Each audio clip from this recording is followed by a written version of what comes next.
semoga Anda dalam keadaan sehat. Senang rasanya bisa kembali menjumpai Anda di program Go Healthy yang selalu hadir dengan solusi cara tepat untuk hidup sehat. Pemirsa, yuk jaga kesehatan. Jangan sampai kita baru melakukan hidup sehat setelah kita kena komplikasi. Ya, memang tidak ada kata terlambat, tapi lebih baik mencegah daripada mengobati. Selain lebih murah, juga lebih mudah. Nah, bersama saya ada dua praktisi kesehatan, dua sahabat saya akan menjelaskan dengan cara yang mudah buat dipahami. Ada Ibu Rita dan juga ada Mas Nurman. Halo, apa kabar? Sehat, Kang Ronald. Ada Pak Boy dan juga ada Ibu Lia. Apa kabar Bapak Ibu? Baik, Mas Nurman. Sehat ya? Alhamdulillah. Bapak kesibukannya apa sih, Pak? Saya dosen, Mas Nurman. Oh, dosen. Nah, Bapak ini kan pernah terkena stroke. Jadi ketika waktu itu kena stroke, ngajarnya gimana, Pak? Iya, kebetulan memang kenanya pas lagi terang ngajar, Mas Ronald. Lagi ngajar di kampus? Lagi ngajar, tiba-tiba ya udah kelengan jatuh. Tapi sekarang udah enggak, Dang? Udah Alhamdulillah. Ya? Udah kembali aktif mengajar? Aktif ngajar kembali. Ini adalah kedatangan keduanya Pak Boy ke sini ya, dan sudah menggunakan teknologi laser, makanya kami ingin tahu nih, perubahan apa, manfaat apa yang dirasakan Pak Boy setelah menggunakan teknologi laser. Nah, supaya kita kenal dengan apa yang terjadi dengan Pak Boy kemarin, ini dia kisahnya. Boy Firmansyah. Serangan stroke yang menimpanya pada bulan Mei 2022 lalu sempat membuatnya hilang harapan karena kehidupan normalnya yang berubah 180 derajat. Serangan stroke ini terjadi ketika ia sedang mengajar di kampus. Anggota tubuh bagian kanannya tiba-tiba terasa lemas. Ketika dicek oleh dokter, Boy dikatakan mengalami pecah pembuluh darah di otak. Kemudian, tekanan darah dan kadar kolesterolnya pun tercatat tinggi. Bapak pernah nggak merasa putus asa, Pak? Pernah nggak, Pak? Di titik itu Bapak menyerah? Karena kita belum pernah mengalami hal seperti ini, ya saya biasa orang yang aktif, tiba-tiba kok seperti ini saya nggak bisa bergerak, saya tidak bisa melakukan ini, saya kok nggak bisa ngapa-ngapain. Aduh, kenapa begini, kenapa begitu itu, Mas Edwin, itu membuat kadang-kadang waktu di awal tuh suatu hal yang membuat kayak itu ya down, benar-benar down, Mas Edwin. Jadi betul-betul kayak dunia ini seperti sudah nggak bagus lagi buat saya. Seperti itu, Mas Edwin. Kalau dukanya kita merawat orang yang sedang sakit, apalagi dengan suami sendiri ya, itu lebih berat dalam sisi emosi, dengan anak-anak, dengan kelakuan, dan dengan kehidupan sehari-hari itu benar-benar berubah sekali. Dari emosi itu dia sering marah karena mungkin nggak terima, terus kayak dengan kelakuan anak-anak yang bikin dia emosi, dengan berisik, dengan apa, terus kayak misalnya dengan keadaan tubuhnya dia yang ada kekurangan, misalnya dengan kayak nggak bisa melangkah dengan bagus, jadi butuh bantuan orang di dekat dia gitu. Jadi seakan-akan tuh dia merasa tuh gue nggak berguna banget gitu, saya nggak berguna sekali gitu. Namun, berkat dukungan keluarga dan rasa semangatnya untuk bisa pulih, Boy berkomitmen untuk memperbaiki pola hidupnya menjadi lebih sehat. Selain itu, ia juga rutin menggunakan teknologi laser. Lantas bagaimana kabarnya saat ini? Inilah dia Boy Firmansyah. Itu tayangan sekitar setahun yang lalu, berarti dalam setahun ini banyak perubahan yang terjadi ya? Banyak sekali. Ya, oke. Kita akan cerita nanti apa saja perubahannya. Tapi sekarang saya mau mengetes Pak dosen. Biasa dosen ngasih soal, sekarang saya ngasih soal sama dosen ya. Bapak, boleh diskusi sama Ibu? Tolong dijawab pernyataan ini dengan benar atau salah. Siap ya? Pernyataannya adalah, tidur mendengkur merupakan hal yang wajar. Bapak mendengkur kan tidurnya? Ya, tadinya. Oke. Kalau tidur ngorok itu wajar atau enggak menurut Bapak? Kalau melihat dengan perkembangan sekarang tentunya nggak wajar ya. Nggak wajar? Ya. Menurut Ibu? Sebenarnya sih wajar aja kita mendengkur, asalkan tidak ada bawaan penyakitnya. Sebenarnya kan kalau misalnya kita mendengkur itu karena mungkin kan kita lelah kan. Karena kecapean tidurnya ya. ngorok, Betul, mendengkur gitu kan ya. betul. Jawaban yang tepat apa sih? Memang benar adanya yang namanya mendengkur ini, ada yang berbahaya, ada yang tidak gitu. Bagaimana cara kita membedakan antara yang bahaya dan tidak, ya kan ya? Nah ini ya, kalau ditanya wajar nggak wajar gitu. Yang tidak berbahaya ini adalah ketika mendengkurnya cuma sesekali, artinya tidak rutin setiap hari gitu mendengkur. Kemudian dia biasanya napasnya masih oke, tidak ada yang dia dia rasa terputus kayak gitu nafasnya ya. Nah kemudian ada lagi nih yang berbahaya. Yang berbahaya ini biasanya dia kita lihat nih mendengkurnya setiap hari, mengganggu pasangan tidurnya, kemudian mendengkurnya juga disertai dengan napas yang terputus atau kita sebutnya sebagai sleep apnea. Nah, fase-fase ini sendiri sebenarnya ini bukan hanya mengganggu tidur saja, tapi ini berbahaya bagi kesehatan kita. Bisa dibayangkan kalau misalkan pada seseorang itu dia napasnya dia ada hambatan ketika dia tidur, maka oksigenasi pada tubuhnya juga ikut berkurang gitu. Nah, ketika oksigenasi ini berkurang, maka respon tubuh kita adalah memproduksi sel darah merah lebih banyak lagi. Itulah kenapa pada orang yang dia mendengkur dalam jangka waktu yang lama, terlebih lagi dia disertai dengan sleep apnea, biasanya resiko terjadinya pengentalan darah akan meningkat. Dan ini juga akan disertai dengan peningkatan terjadinya resiko untuk pecah pembuluh darah, sumbatan pembuluh darah, bahkan komplikasi-komplikasi lain seperti diabetes. Waduh. Jadi kalau ada mendengkur, segera nih atasi masalahnya. Jadi pernyataan tidur mendengkur merupakan hal yang wajar adalah sebuah pernyataan yang salah. Oke, itu adalah kisahnya Pak Boy dulu, sekarang enggak. Ya karena sudah pakai teknologi laser. Betul ya Pak ya? Betul sekali. Stroke adalah penyakit yang berat, betul. Tapi bukan akhir dari segalanya. Ya, masih ada upaya yang bisa kita lakukan. Contohnya yang dilakukan oleh Pak Boy. Ya, udah pakai teknologi laser. Dan kami ingin tahu Pak, setelah menggunakan teknologi laser, manfaatnya apa? Perbedaannya apa Pak? Yang pertama sekali yang paling instan di awal-awal itu adalah hilangnya dengkur saya. Oh, Betul Bu? Oh gitu? betul. Wow. Tidurnya nyenyak sekali. Dan tidur saya sudah mulai, iya tadi. Jadi saya sudah bisa tidur tuh tidak kalau waktu sebelum-sebelumnya sulit. Ya jadi kadang-kadang bisa sampai tengah malam, bisa begadang. Kalau sekarang ini saya bisa mengatur. Ketika saya mau tidur, katakanlah jam 8, jam 9, jam 10, saya bisa. Oke, jadi tidurnya membaik. Ya. Secara durasi membaik, secara kualitas membaik juga. Ya. Yang kedua, Bapak ini terkena stroke karena memang tensinya tinggi. Pecah pembuluh darah. Apa kabar tensinya sekarang, Pak? Sekarang ini ya di 130, 110. 130, 110. Nah, kecuali kalau misalkan saya baru datang ke tempat mana, mungkin naiknya 150-an. Ketika saya lagi baru datang ke suatu tempat, misalnya belum misal sebagainya. Tapi kalau normal-normalnya di 130, 140. Rata-ratanya 130 lah ya. Iya, boleh lah di 140. 130, tapi nggak boleh lebih dari 140 Pak. Oh, Betul ya? Iya, Betul. Ya, nggak boleh lebih ya. Kolesterol pernah punya Pak? kalau dulu itu kan tinggi sekali. Saya di kisaran, taruhlah di kisaran 240-an ya, 250-an gitu ya. Nah, kalau sekarang di 210-an lah. Tetap harus turunin lagi ya Pak. Iya, Harus di bawah 200. Oke, sekarang untuk pergerakannya bagaimana Pak? Yang sebelah kanan Pak sekarang Pak? Kita sudah lumayan. Ini ada powernya Pak tangan sekarang? Ada. Saya tiap pagi itu pakai alat yang buat Yang hand grip gitu ya? Bisa sampai 70. Wow. Itu 70. Oh, sudah bisa. Jalan sudah normal, boleh kami lihat? Iya. Masih ada dikit sih. Coba silakan. Oh, masih ada ya? Cukup Pak, balik lagi Pak. Tapi nggak sakit Pak, hanya Enggak, kaku ya? hanya kaku saja. Boleh balik lagi Pak? Ini jauh lebih mending Bu. Betul. Ya. Iya, Dulu paling berat berapa lama Bapak nggak bisa jalan tuh? itu 3 bulan, 5 bulan, 7 bulan masih pincang dia, masih pakai pincang. tongkat kan. Setahun juga masih goyang. Tapi sekarang udah menjelang 2 tahun, besok akhir Mei itu 31 Mei 2 tahun. Alhamdulillah perubahannya banyak, mungkin karena banyak terapi dan mungkin dibantu sama alat ini juga. Iya, mungkin. betul. Mungkin. Jadi memang kalau kita lihat cara kerja teknologi laser nih mungkin buat pemirsa di rumah juga ya, apa yang sudah dirasakan oleh Bapak itu bisa kita bahas ya. Pertama adalah teknologi laser itu akan memecah trombus atau sumbatan-sumbatan yang ada di pembuluh darah sehingga sirkulasi dari Bapak lancar, termasuk aliran darah yang ada di kepala dan juga di pernafasan ya.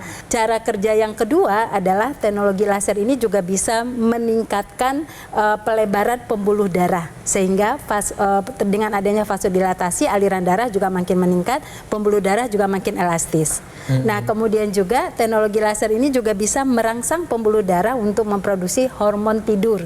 Nah, tadi Bapak juga sudah rasakan dengan adanya produksi hormon tidur, Bapak kemudian tidurnya berkualitas. Nah, faktor risiko tidur itu bisa berpengaruh pada serangan sirkulasi stroke berulang. Dengan adanya tidur yang sudah berkualitas, maka faktor risiko untuk stroke berulang sudah mulai teratasi juga. Betul, gitu ya. Dan yang pastinya juga kan kalau tadi kan ada tekanan darah nih yang mungkin masih bisa kita optimalkan ya kan ya. Nah permasalahannya adalah tekanan darah ini biasanya dipicu karena adanya kekakuan nih di pembuluh darah kita. Pembuluh darah yang kaku ini ketika terjadi yang namanya perubahan suhu di luar gitu, perubahan aktivitas, pembuluh darah ini tidak bisa menyesuaikan kapan dia harus membesar, kapan dia harus mengecil gitu. Inilah kenapa pada orang yang dia sudah terjadi kekakuan pembuluh darah maka akan terjadi nih peningkatan tekanan darah. Dan ini juga terjadi pada Pak Boy. Tapi saat ini tekanan darahnya sudah mulai terkendali ya Pak Boy ya. Jadi pada orang yang aktif menggunakan teknologi laser maka teknologi inilah yang nanti akan membantu tubuh kita menghasilkan zat yang namanya nitric oxide. Zat inilah yang nantinya jika dia diproduksi dalam jumlah yang optimal di pembuluh darah kita, maka nitric oxide ini nanti akan melebarkan pembuluh darah kita. Kita sebutnya sebagai dilatasi. Bisa dibayangkan kalau dia berdilatasi, dia melebar, maka aliran darah kita tuh yang tadinya itu lambat, dia bisa akan lebih lancar lagi. Kemudian mencegah terjadinya penyumbatan pembuluh darah. Dan yang pastinya juga ini akan membantu tubuh kita untuk mengendalikan tekanan darah kita.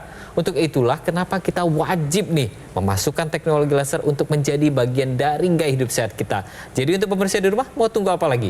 Kita pakai teknologi laser mulai dari sekarang juga. Pak Boy sudah merasakan manfaat dari teknologi laser. Yang seperti apa sih? Seperti yang saya gunakan.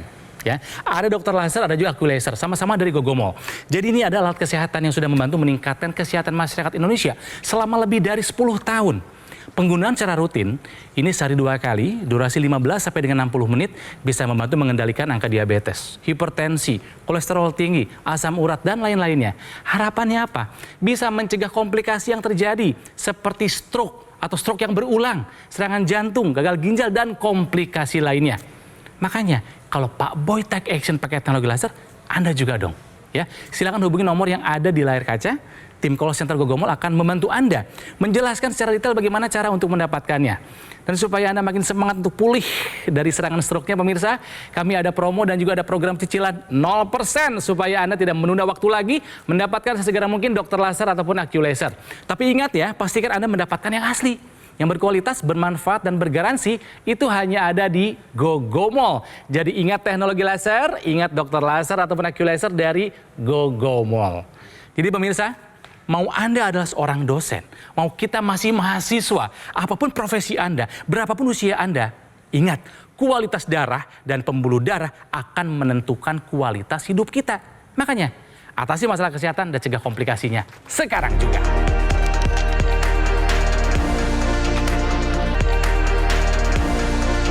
Kembali lagi di Go Healthy, cara tepat hidup sehat. Buat Anda yang menyaksikan acara ini dan sekarang sedang berusaha untuk pulih ya setelah terkena serangan stroke, pemirsa, semangat ya. Jangan pernah putus harapan. Jangan pernah patah semangat.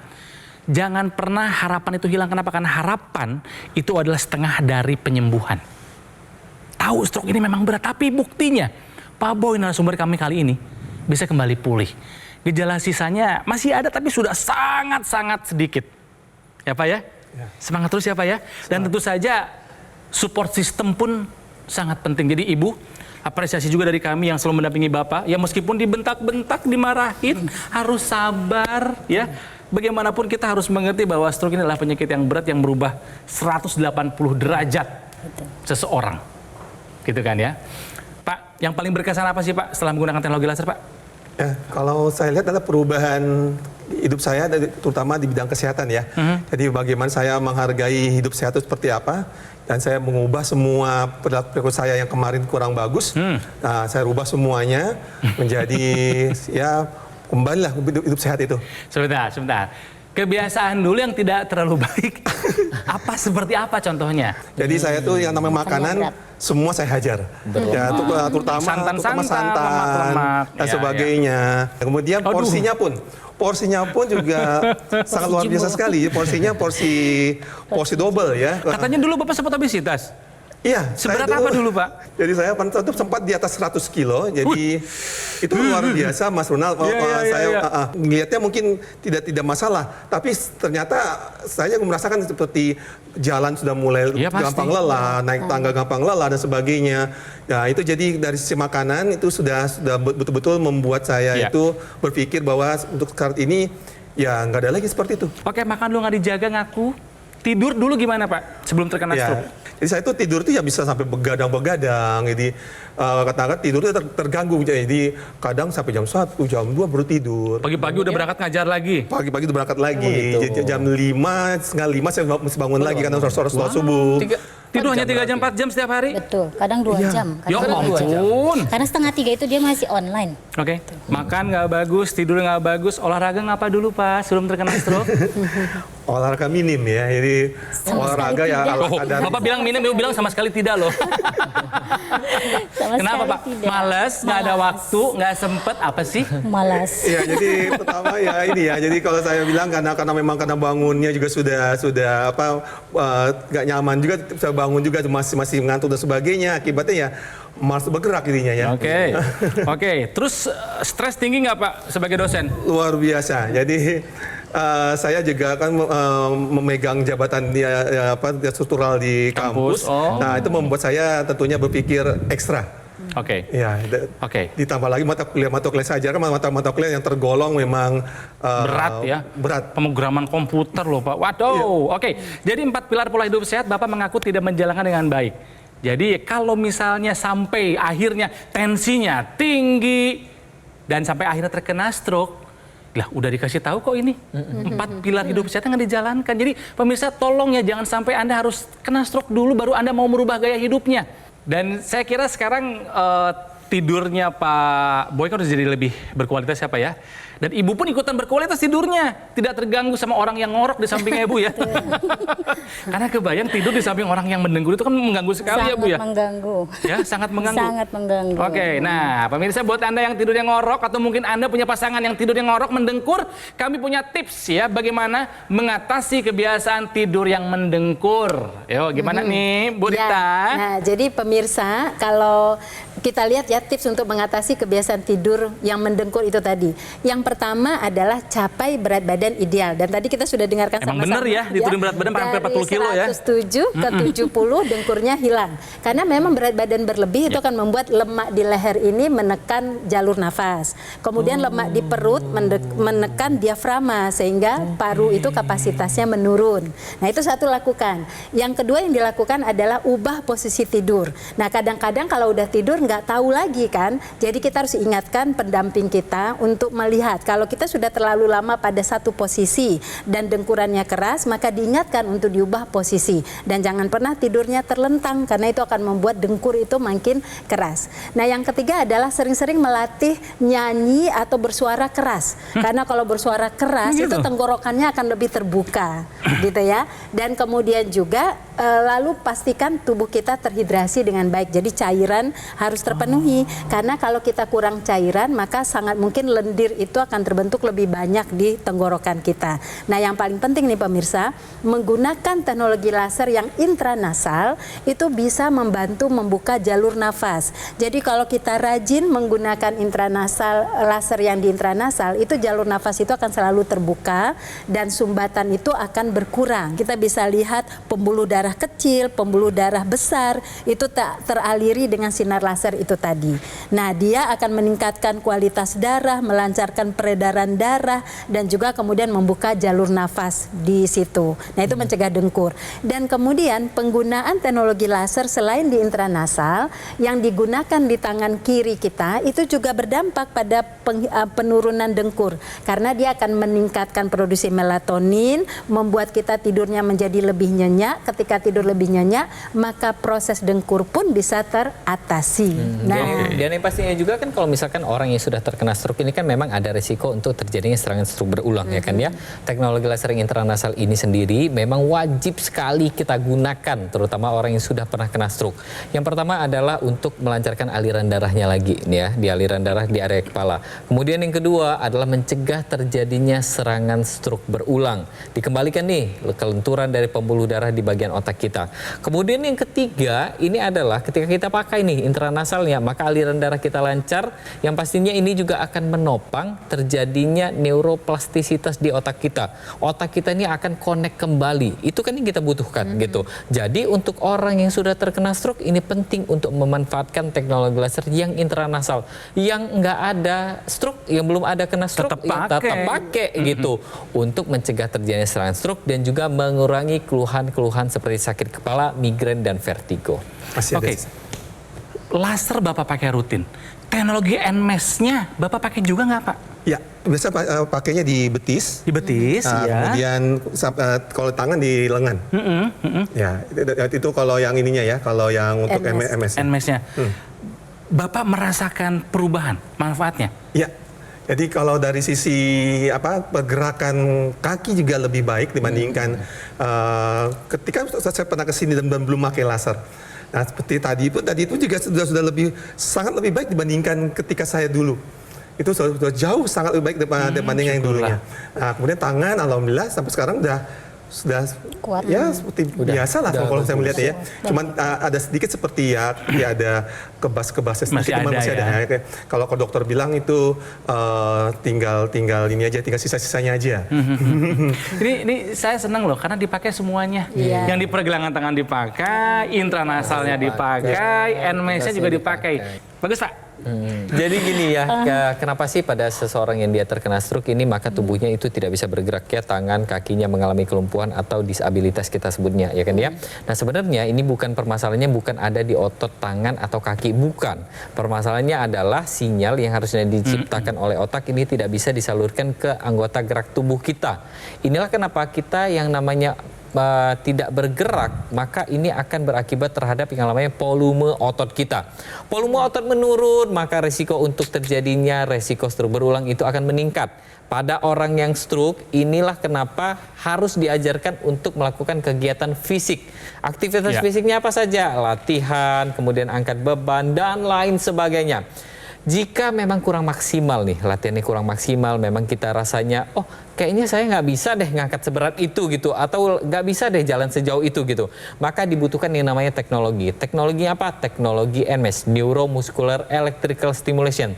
Teknologi inilah yang nantinya jika kita tempelkan di area-area yang kita butuhkan, misalkan ya, tangan kita ini kurang kuat, tangan kiri, kita tempelkan nih di tangan kiri ya, kurang lebih sama seperti ini nih gambarnya ya. Kita tempelkan, maka teknologi ini akan membantu otot kita untuk berkontraksi. Tapi sebenarnya bukan cuma kontraksinya saja ini yang distimulus oleh teknologi NMES ini. Teknologi ini juga mengembalikan koneksi antara otot yang ada di tangan ke otak dan sebaliknya. Ini yang penting gitu. Kemudian apalagi yang dilakukan oleh teknologi NMES ini adalah menguatkan otot sehingga menunjang agar pemulihan pasca stroke-nya ini lebih optimal lagi dan mencegah terjadinya kerusakan sendi akibat otot yang dia sudah mengalami kelemahan. Jadi untuk pemirsa di rumah, ayo pakai teknologi laser mulai dari sekarang juga. Pemirsa, kami tahu stroke adalah penyakit yang berat, tapi kalau Pak Boy bisa kembali pulih, Anda juga pasti bisa, pemirsa ya. Yuk, take action, gunakan dokter laser ataupun AccuLaser dari Gogomall. Ini adalah alat kesehatan yang sudah membantu meningkatkan kesehatan masyarakat Indonesia selama lebih dari 10 tahun. Sudah lama, sudah teruji pemirsa ya. Spesifikasinya alat ini ada 14 titik sinar terapi. Ada 10 laser merah, 2 sinar kuning, dan 2 sinar biru. Jumlah dan posisi titik-titiknya sudah disesuaikan, sudah didesain sedemikian mungkin. Tujuannya adalah untuk meningkatkan kualitas darah dan pembuluh darah. Penggunaan secara rutin, disiplin dan konsisten, dokter laser bisa membantu mengendalikan angka diabetes, juga hipertensi, kolesterol, dan lain-lainnya. Harapannya bisa mencegah komplikasi seperti stroke, serangan jantung, gagal ginjal, dan komplikasi lainnya. Yuk dapatkan AccuLaser ataupun dokter laser dengan cara menghubungi nomor yang ada di layar kaca. Tim call center Gogomall akan membantu Anda menjelaskan secara detail bagaimana cara untuk mendapatkannya.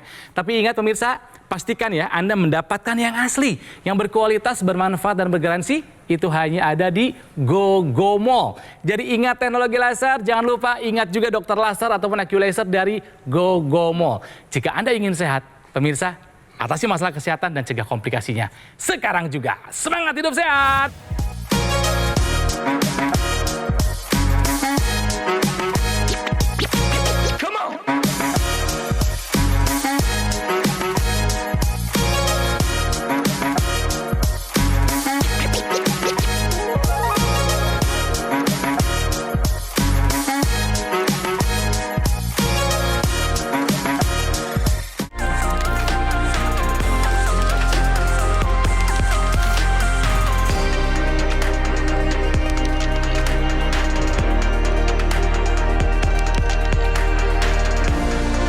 Jelajahi cara baru mendapatkan informasi. Download Metro TV Extend sekarang.